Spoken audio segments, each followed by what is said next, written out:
Hello everyone. I am Prachi Gupta, Assistant Professor at IMT College of Law, Greater Noida. So today my topic is contract of guarantee. Before starting my topic, मैं आपको बता देना चाहती हूँ contract of guarantee contract के part 1 के अलावा part 2 आप पढ़ते हैं। पार्ट 2 में ये कॉन्ट्रैक्ट है। जैसे कि कॉन्ट्रैक्ट फर्स्ट में आप लोग ने सीखा है कि कॉन्ट्रैक्ट क्या होता है, कॉन्ट्रैक्ट को कैसे हम बनाते हैं, मतलब एक्सेप्टेंस, ऑफर, एक्सेप्टेंस, प्रॉमिस और फिर कंसिडरेशन।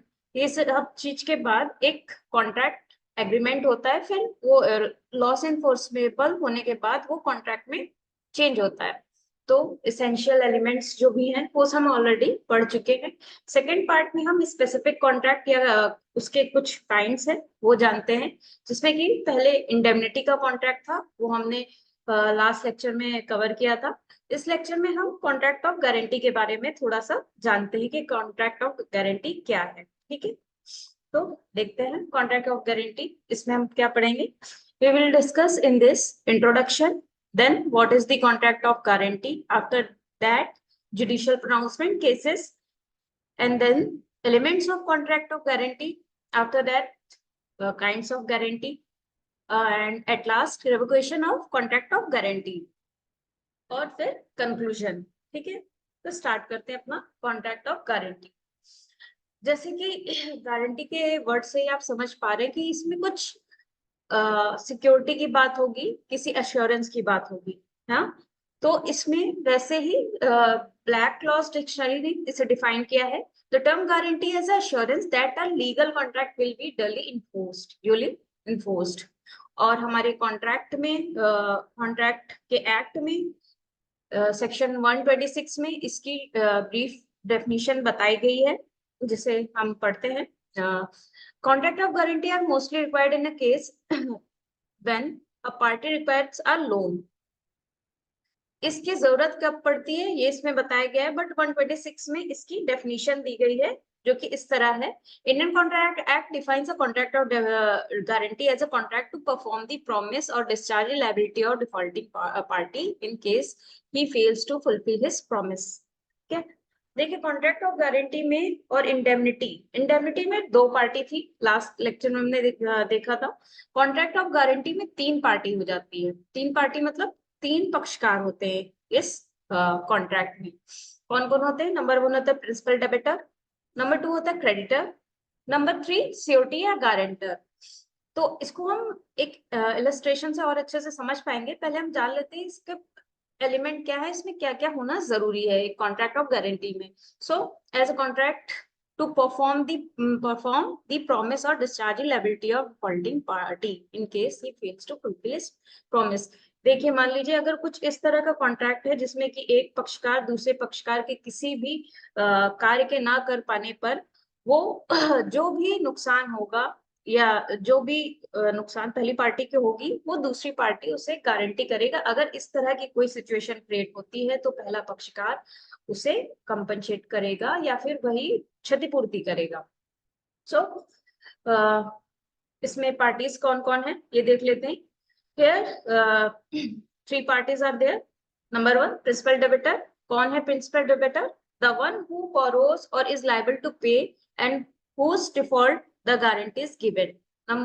जैसे कोई कॉन्ट्रैक्ट है जिसने कोई पैसे लिए, मान लीजिए जो व्यक्ति पैसा ले रहा है, जो बोरो कर रहा है, और उसी की लाइबिलिटी होती पे करनी, तो वही होता है प्रिंसिपल डेबिटर। नेक्स्ट है क्रेडिटर। क्रेडिटर कौन है? The party who has given something of value to borrow and stands to receive the payment for such things and to whom the guarantee is given. देखिए, एक पक्षकार ने पैसे लिए या कुछ भी हो सकता है, दूसरा पक्षकार जिस पक्षकार से या जिस पार्टी से वो पैसे ले रहा है या बोरो कर रहा है वो होता है क्रेडिटर। नंबर 3, श्योरिटी या गारंटर। श्योरिटी या गारंटर कौन होता है? वो पर्सन होता है जो इस जो ट्रांजेक्शन चल रहा है कॉन्ट्रैक्ट का, इसमें जो भी एक पक्षकार ने पैसे लिए दूसरे पक्षकार को दिए, तो इस केस में अगर मान लीजिए दूसरा पक्षकार पेमेंट नहीं कर पाया, तो एक थर्ड पार्टी जो होता है वो यहाँ पे गारंटी लेता है कि इस सिचुएशन में वो पेमेंट करेगा। ठीक है, ये काम होता है श्योरिटी या गारंटर का।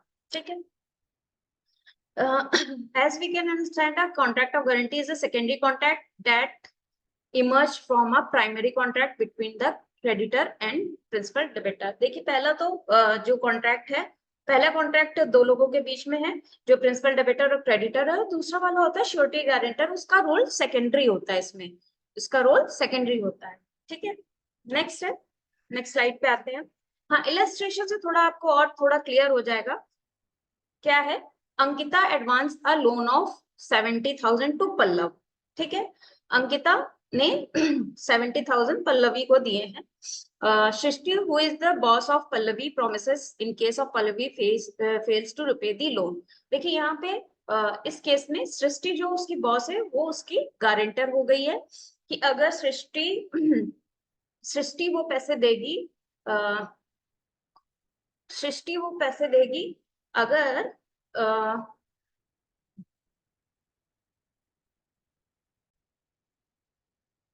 हाँ, तो सृष्टि जो बॉस है वो गारंटर हो जाएगी इस केस में, किसकी, जो भी अगर पल्लवी पे नहीं कर पाई लोन। ठीक है, जो कि अंकिता ने दिया है।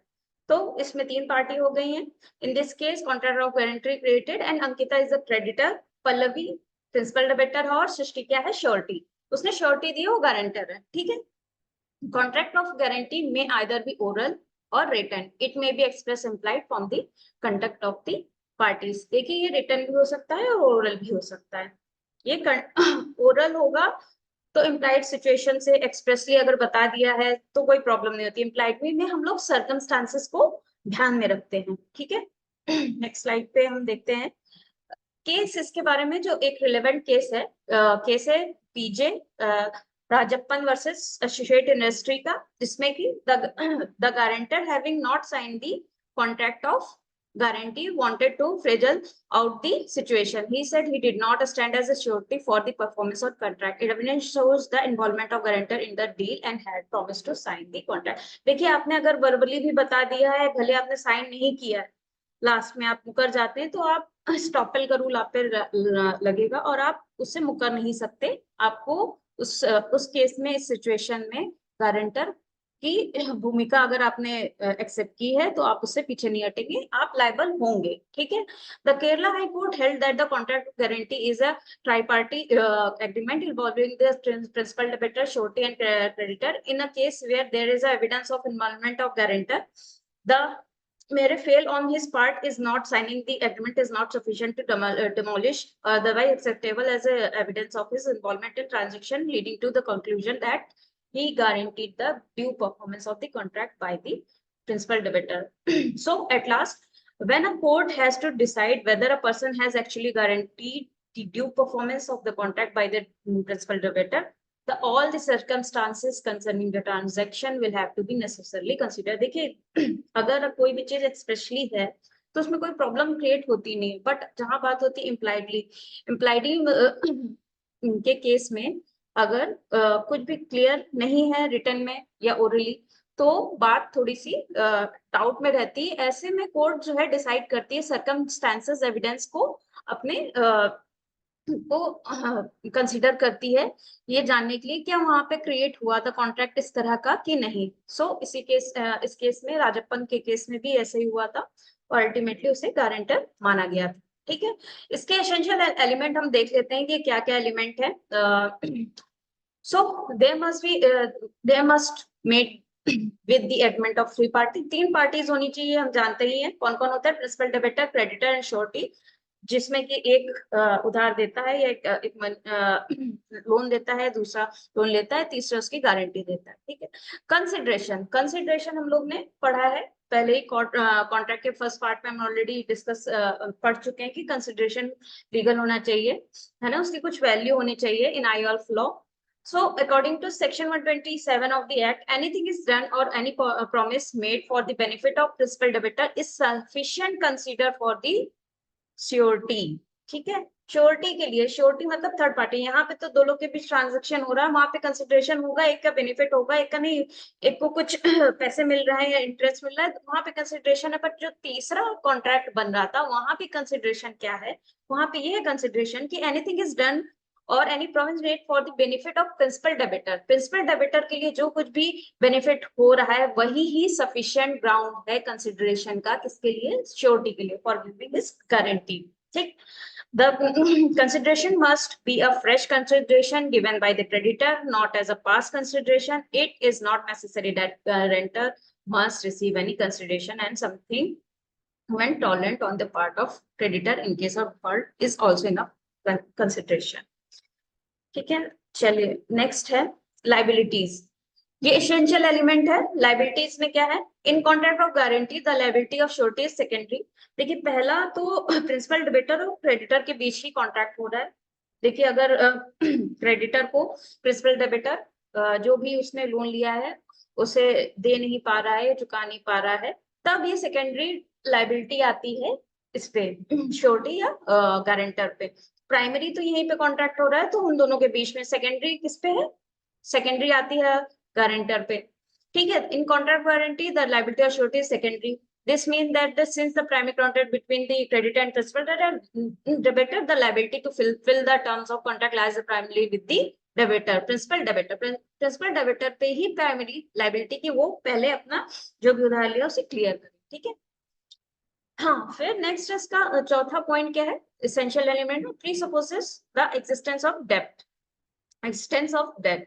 The main function of contract of guarantee is to secure the payment of debt taken by the principal debitor. If no such debt exists, then there is nothing left for surety। देखिए कुछ तो होना चाहिए वहां पे, कुछ amount होगा या कुछ भी बात होगी, कोई अमाउंट होगा उसी के ऊपर आप श्योरिटी दे रहे हैं। ऐसे तो आप खाली किसी चीज पे श्योरिटी देंगे नहीं, तो डेफिनेटली वहां पे होना चाहिए, एग्जिस्टेंस ऑफ डेप्ट होना चाहिए, तभी कोई श्योरिटी ले पाएगा।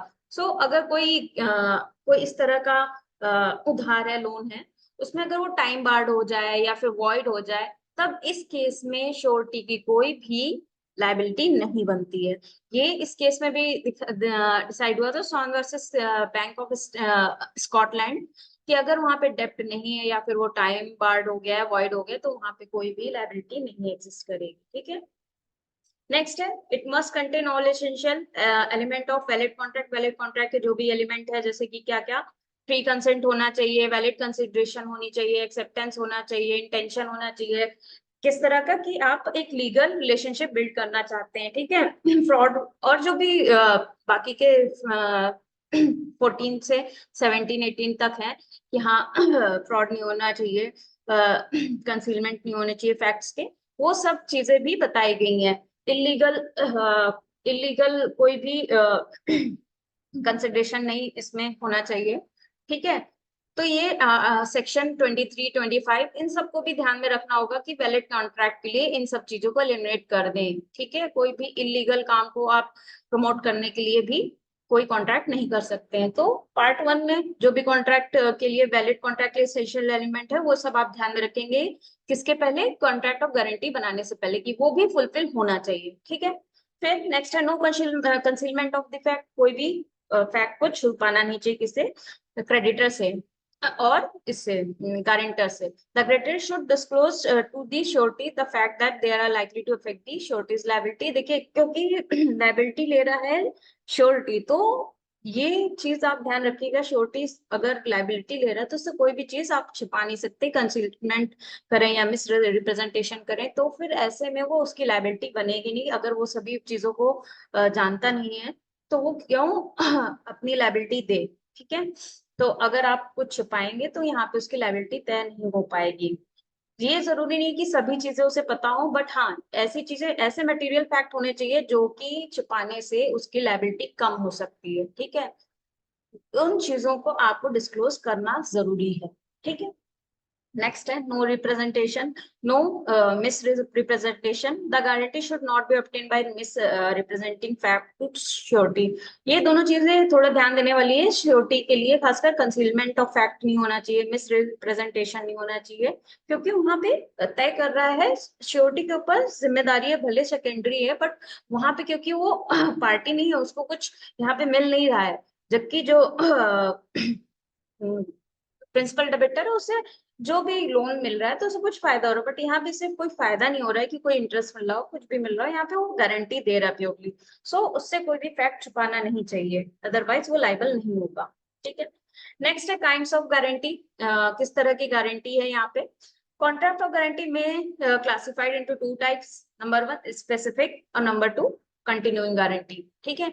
One guarantee when guarantee is given in respect of single debt or specific transaction and is to be come to end when a guaranteed debt is to be is paid or promised to be duly performed, it is called specific. simple simple guarantee एकदम simple ही है, जैसे कि नाम है इसका simple में simple. अगर कोई ये कॉन्ट्रैक्ट हो रहा है सिंगल ट्रांजेक्शन, इस अमाउंट के लिए आपने जो है कुछ कॉन्ट्रैक्ट किया है ना गारंटी का, तो आप उसी के लिए सिर्फ लायबल है। ये नहीं कि उसके बीच में और कुछ बीच में चीजें आ गई, यहाँ दूसरा अमाउंट आ गया, तीसरा अमाउंट आ गया, चौथा आ गया, उसके लिए आप लायबल नहीं। आपने सिंगल स्पेसिफिक ट्रांजेक्शन के लिए आपने प्रॉमिस किया था तो आप उसी प्रॉमिस को निभाएंगे, और किसी प्रॉमिस के लिए आप लायबल नहीं है कि हाँ बीच में कोई और आपने अमाउंट डाल दिया जिसके बारे में आपने कुछ जानते नहीं है और फिर आप उसके लिए लायबल ठहरा जाए, ऐसा कुछ नहीं होगा। ठीक है। ये स्पेसिफिक है, जिसके लिए कहा गया है सिर्फ उसी के लिए आपको लायबिलिटी देनी पड़ेगी। ठीक है। However guarantee which extend to series of transaction is called continuing. Continuing में काफी सारे ट्रांजेक्शन होते हैं, ठीक है, तो उसके लिए कंटिन्यूइंग होता है, जैसे कि बैंक्स में इस तरह की गारंटी दी जाती है। The surety liability in this case would continue till all the transaction are completed till the guarantor revokes the guarantee as to future transaction. क्योंकि इसमें सीरीज ऑफ ट्रांजेक्शन है, ठीक है, तो फिर काफी सारे ट्रांजेक्शन होंगे जो कि फ्यूचर में भी हो सकते हैं, इसलिए आप अगर फ्यूचर वाले ट्रांजेक्शन रिवोकेशन में हम जानेंगे तो फ्यूचर ट्रांजेक्शन पे आप रोक लगा सकते हैं। तो कंटिन्यूइंग में काफी सारे सीरीज ऑफ ट्रांजेक्शन होते हैं जिसमें से आप सभी के लिए लायबल होता है, जबकि स्पेसिफिक में सिंगल के लिए। ठीक है। इलस्ट्रेशन से समझ लेते हैं। S is a book seller who supply set of book to P, ठीक, under the contract that if P does not pay for the books his friend K would be make payment. K इसमें guarantor हो गया। This contract of specific guarantee and case liability would come to end the moment price of book is paid to S. यहाँ पे उसने guarantee ली थी कि आप जो भी ट्रांजेक्शन कर रहे हैं बुक के पेमेंट से रिलेटेड, के ने कहा था। तो यहाँ पे सिर्फ एक सिंगल ट्रांजेक्शन है, इसमें कुछ भी ट्रांजेक्शन की सीरीज नहीं है कि हाँ कई सारी चीजों के लिए एक स्पेसिफिक सेट ऑफ बुक की बात हो रही है, तो उसी पे ये लाइबिलिटी गारंटर की रहेगी। ठीक है। सेक्शन 129 में कंटिन्यूइंग गारंटी के बारे में बताया गया है। Continuing guarantee is a type of guarantee which applies to series of transaction. ठीक है। It applies to all transaction entered into by the principal debtor until it is revoked by the COT.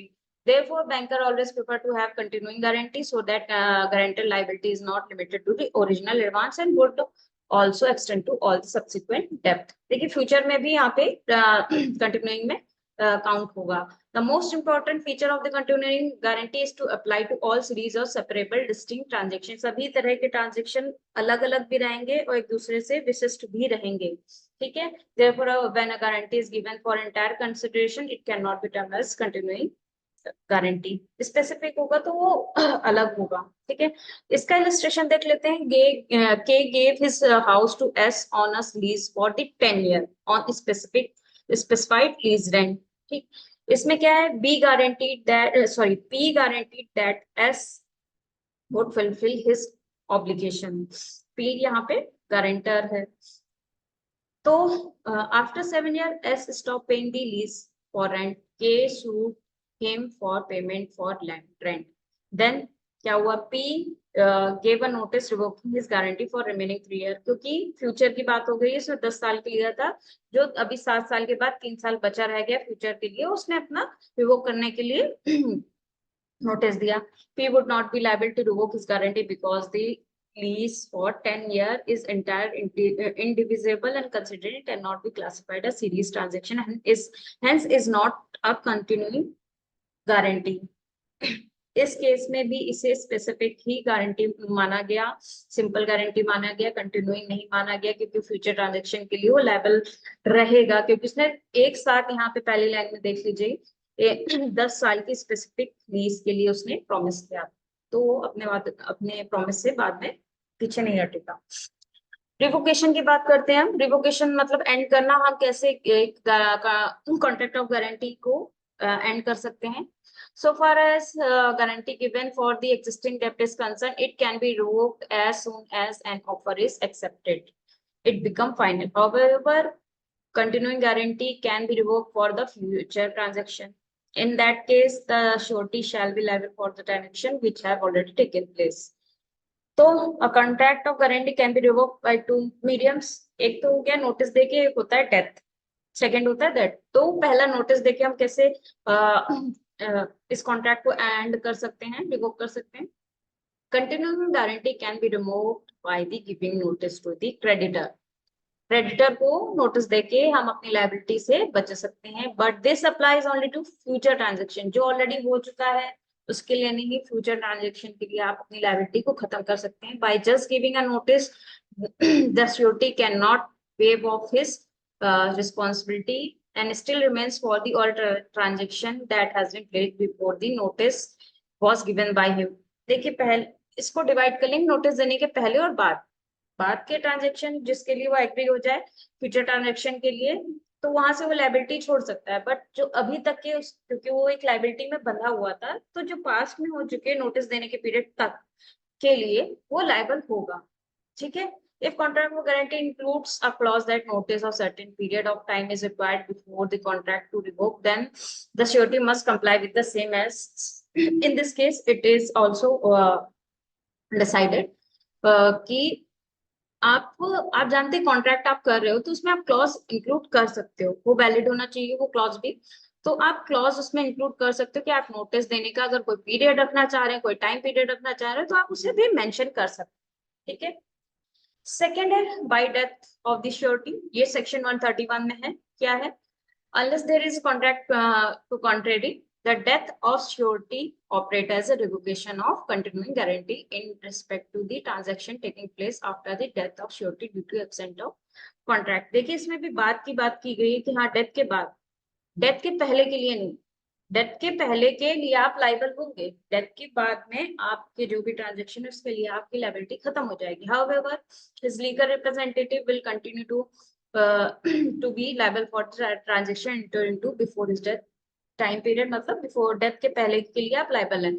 The state of deceased surety is however liable for this transaction which had already taken place during the lifetime of deceased, and securities estate will not be liable for the transaction taken after the death of sureties even if creditor had no knowledge of surety death। देखिए अगर creditor को ही पैसे वापस करने हैं, उसको उसकी death के बारे में ना पता हो, बट क्योंकि ये एक इवेंट हुआ है कि उसकी डेथ हुई है, तो उस भले क्रेडिटर को मालूम ना हो, बट उस डेथ के जस्ट पहले जितनी भी ट्रांजेक्शन जो भी ट्रांजेक्शन है जिसके लिए उसने अपने प्रॉमिस किया था गारंटी देने के लिए, तो उस सब के लिए गारंटर लाइबल रहेगा।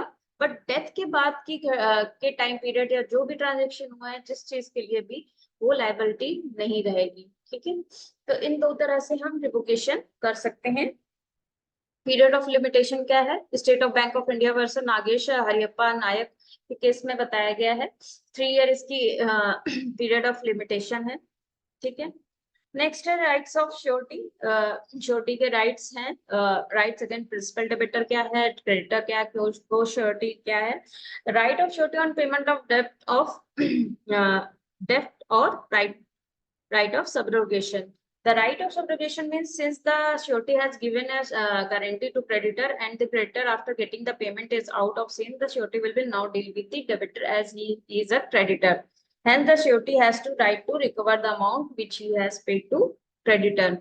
ये किसके अगेंस्ट लेता है? अगर उसने पैसे पे कर दी गारंटर ने, वो किसके रोल में आ जाएगा, प्रिंसिपल डेबिटर के रोल में आ जाएगा, और वो इंडेमनीफाई कर सकता है खुद को किससे, प्रिंसिपल डेबिटर से। तो सब्रोगेशन का राइट 140 में है। नेक्स्ट है इंडेमनिटी, दोनों को जोड़ के ही पढ़ सकते हैं। इंडेमनिटी में भी वो डिमांड करेगा किससे, अपने प्रिंसिपल डेबिटर से, कि जो भी अमाउंट उसने पे किया है उसे कंपनसेट करें या इंडेमनीफाई करें। उसके बाद है राइट अगेंस्ट क्रेडिटर, क्रेडिटर से वो क्या राइट की मांग कर सकता है, उसका है right to security given by the principal debtor. Section 144 में बताया गया, on default of payment by the principal debtor, when surety pays off the debt of principal debtor, he becomes entitled to claim all the security which were given by principal debtor to creditor। देखिए अगर जो भी amount guarantor ने पे कर दिया है creditor को, अब हो सकता है प्रिंसिपल डेबिटर ने कुछ अपनी जमीन रखी हो वहां पे, या फिर कुछ भी, अगर कोई भी अमाउंट रखा हो, कोई सिक्योरिटीज रखी हो, तो अब क्योंकि उसने उसका लोन चुकता कर दिया है, तो वो उस सिक्योरिटी पे भले उसकी जो भी वैल्यू हो उस पे वो इंटाइटल है कि उसे क्लेम कर पाए। तो ये राइट है किसके अगेंस्ट, क्रेडिटर के अगेंस्ट सिक्योरिटीज उसे देने का, क्रेडिटर के अगेंस्ट किसका, गारंटर का। राइट टू सेट ऑफ में जो भी अमाउंट मान लीजिए क्रेडिटर के खिलाफ प्रिंसिपल डेबिटर का रहा है, प्रिंसिपल डेबिटर का कोई अमाउंट अगर क्रेडिटर के पास रहा है, तो जो भी अमाउंट गारंटर ने पे कर दिया है, अब अगर कुछ बच जा रहा है तो उसे सेट ऑफ कर सकता है कौन, गारंटर सेट ऑफ कर सकता है। तो ये सेट ऑफ का राइट हो जाएगा। Right to indemnity, in contract of guarantee there is implied promise by the principal debtor to indemnify the surety। ये पहले भी हम पढ़ चुके हैं, इंडेमनीफाई करने का राइट होता है गारंटर के पास, कि पेमेंट करने के बाद प्रिंसिपल डेबिटर उसे वो रकम चुकता करे। नेक्स्ट राइट अगेंस्ट द क्योश्योरिटी, कोश्योरिटीज जो साथ में श्योरिटीज होती हैं, उनके क्या, उनके खिलाफ क्या इनके राइट है, release of one surety does not discharge of, अगर एक ने एक को डिस्चार्ज कर दिया, इसका मतलब ये नहीं कि सभी उस कॉन्ट्रैक्ट से बाहर हैं, एक के बाहर होने से सभी प्रिज्यूम नहीं कर लिया जाएगा कि बाहर है। तो अदर पर्सन से अगर कोई लोन चुकता करना है तो उनसे डिमांड कर सकता है कोई श्योरिटीज, ठीक है। कोई श्योरिटी, हाँ ये भी इसी में इंक्लूड है कि वो अगर कोई अमाउंट पे कर रहा है तो इक्वली सभी, अनलेस अंटिल वहां पे कोई कॉन्ट्रैक्ट का क्लॉज होगी, आपका कोई पोर्शन है, कोई शेयर है, उसके अलावा अगर वहां पे कोई कॉन्ट्रैक्ट या क्लॉज नहीं आपने ऐड किया तो आपको इक्वली कंट्रीब्यूट करना पड़ेगा। उसके बाद liability of cosurety bound in different sum, हाँ ये भी इसी से जुड़ा हुआ है कि अगर आपने अलग अलग अमाउंट के लिए कोई प्रॉमिस किया तो सभी अलग अलग अमाउंट देंगे, अदरवाइज इक्वली देंगे, ठीक है। तो at last contract of guarantee से हम ये समझते हैं कि कॉन्ट्रैक्ट ऑफ गारंटी एक तरह की सिक्योरिटी प्रोवाइड करता है, ये एक थर्ड पार्टी है जो कि सिक्योरिटी प्रोवाइड करता है किसी प्रिंसिपल डेबिटर को किसी भी कॉन्ट्रैक्ट में, ये इसकी सेकेंडरी ड्यूटी है टू फुलफिल हिज प्रॉमिस। अगर जो पेमेंट प्रिंसिपल डेबिटर नहीं दे पाए, डिफॉल्ट की स्थिति में अगर प्रिंसिपल डेबिटर पेमेंट नहीं कर पाया है तो क्रेडिटर को पेमेंट कौन करेगा, गारंटर करेगा। क्यों करेगा, क्योंकि उसने पहले ही कॉन्ट्रैक्ट के दौरान ये प्रॉमिस कर लिया था कि हम इस सिचुएशन में ये ट्रांजेक्शन करने के लिए बाध्य हैं, लायबल हैं। इसी सिक्योरिटी के आधार पर क्रेडिटर ने प्रिंसिपल डेबिटर को मनी या लोन दिया था, ठीक है। तो हमने जान लिया कि इसके काइंड्स क्या होते हैं, कंटिन्यूइंग और स्पेसिफिक गारंटी क्या है, इसके एलिमेंट क्या है। उसके बाद हमने राइट्स को भी डिस्कस कर लिया कि क्या राइट्स हैं एक गारंटर को तीनों के खिलाफ, क्रेडिटर और कोश्योरिटीज और प्रिंसिपल डेबिटर के खिलाफ, ठीक है। चलिए, थैंक यू।